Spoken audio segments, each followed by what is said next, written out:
everyone. So here we have color correctors which correct, i.e. conceal. And here we have a concealer which conceals. So what is the difference between color correctors and concealers?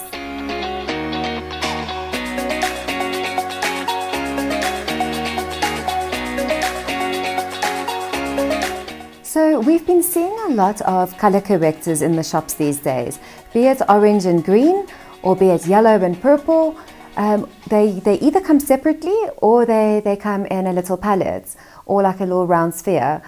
And a lot of people are being a bit confused with what are these colorful little items, because most people are used to the conventional concealer. This one here is a normal MAC one.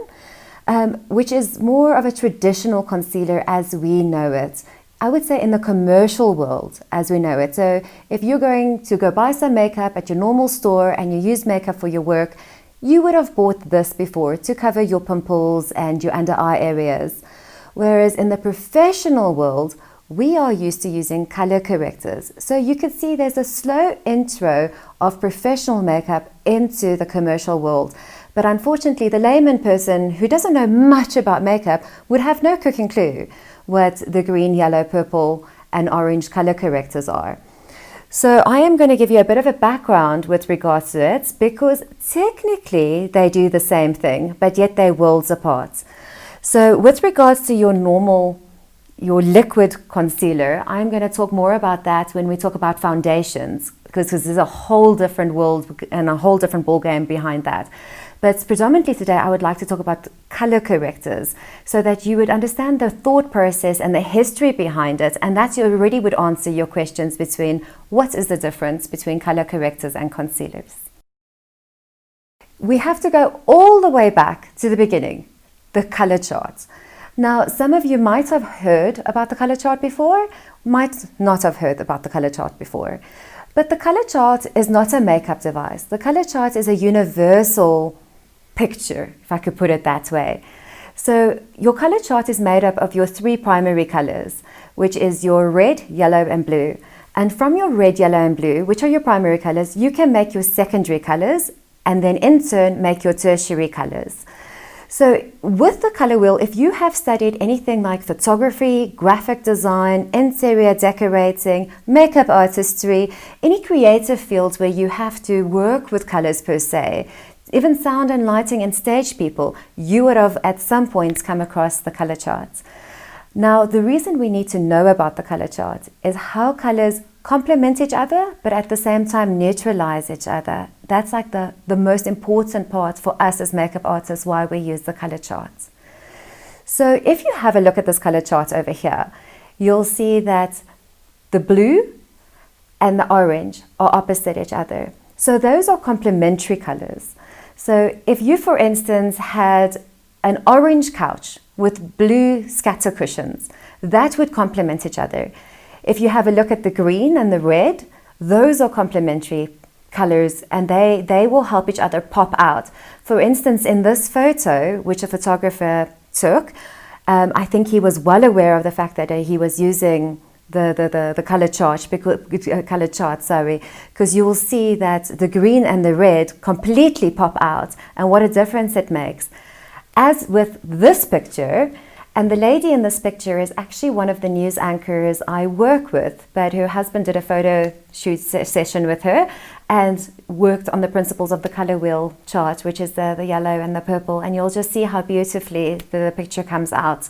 So just with those two pictures, you could see the reasoning behind the color wheel and how it actually works. But besides the fact that colors opposite to each other complement each other, the reason we as makeup artists use it, because we're not really going to use it for eyeshadows if you think of it logically. We're not like if somebody's wearing a red dress going to do green eyeshadow or green lipstick. That's not at all why we would possibly use it. Maybe if somebody was wearing a purple dress and we had to do gold, i.e. yellow eyeshadow, that would be complementary. But that's not the reason why we use the color chart for our world. In our industry, the colors opposite each other, besides complementing each other, they contradict or they cancel each other out. So with what that means is, Even photographers, same thing. They use it to cancel each other out. So if you had to have a red birthmark on your face, by using a green color concealer, it would neutralize that red. The same as photographer. Say they're busy with a photo shoot and the person comes out a little bit yellow. There's a bit of a yellow hue in that picture. By using a bit of a purple film or a purple shade over it, it would neutralize the yellow. And that's why photographers and makeup artists, the color chart is so important for us, because we use it as well more in benefit of what color neutralizes the other color. All right, so with regards to the orange, we would use the orange. If you had to look at the color chart right now, the opposite color to orange would be blue. So when on earth would you possibly use orange to neutralize or correct blue? Well, if you think of it logically, what about those people with those dark blue circles under their eyes? Or, you know, what most people refer to as bags or dark circles. I don't know what you want to call it. Like, everybody has a term for it, those dark areas around the eyes. Indian people have it. If you have a lack of iron, you would have it. Or it could be just part of your genetics, that you just have really dark eye areas. And that's when you would use the orange, because regardless of the darkness around your eye, the undertone of that is always blue. Some people will go, oh, but it's brown, it's black, it's purple. No, the undertone is blue. So you will always use orange to correct the eye area. All right, but then when on earth would you possibly use the green one? So it's a very funny looking green as well. It's very minty green. But I don't know. Let's think of a few examples. What happens if somebody has broken capillaries on their face? You would use the green for that. What about people who have strawberry birthmarks? They would use the green before they put their foundation on. So saying that you would always use the color corrector first and then you would put your foundation on. So basically any part of the body that could have red, like acne, you could first, the inflamed acne, you could first put a bit of green on and then you could put the foundation on. I've even in the past, I've worked with brides and their moms are going through menopause and then they have hot flashes and they're so worried about the photos because they might have a hot flash while they're having their professional photo shoot done. So what I do in that case is I just line the whole face with a little bit of green, because we don't want to make them look like an alien. A little bit of green all over the face, apply the foundation, so at least when that hot flash comes along, they don't look as red. Because obviously we will never be able to know the temperature and how hot they're going to get during the photo shoots, but we're going to try just to minimize that redness. So now we know about the orange and the green color correctors. But if you go into your normal store, you would usually find a palette or like a little circle, and it has 4 colors in. It's got the orange, the green, the purple, and the yellow. Now we know that orange neutralizes blue, the green neutralizes red, but what about the purple and yellow? What do we do with those? So if you have a look at the color wheel right now, you'll see that the yellow and purple are opposite each other. So yellow neutralizes purple, purple neutralizes yellow. So in real life, when do we possibly neutralize purple and when do we neutralize yellow? It's very, very seldom that we would do that. So I would say tattoos. If you have colorful tattoos, that's when you would probably use the purple to neutralize a blue. The purple would neutralize the yellow on a tattoo.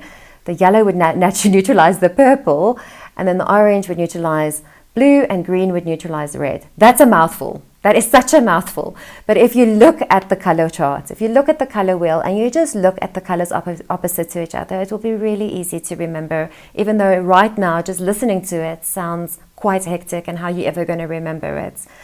So the only time I personally would say would be that you'd use all 4 colors would be for colorful tattoo cover-ups, for films and movies, photo shoots like that, if that's a requirement.